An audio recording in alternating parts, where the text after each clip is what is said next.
Hi friends, in this video let us solve the signals and system related question asked in GATE 2004 DC. The question is, does the transform of H of Z is equal to Z by Z minus 0.2? If the ROC is mod Z which is less than 0.2, then impulse response.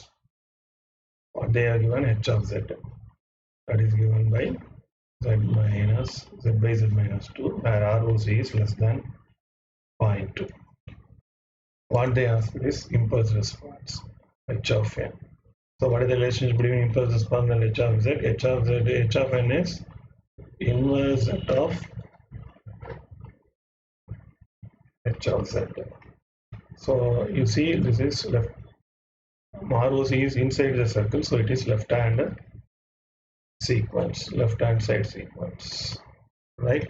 So we know that for left hand side sequence of the format an minus un minus 1, Z transform is Z by Z minus A mod Z is less than A.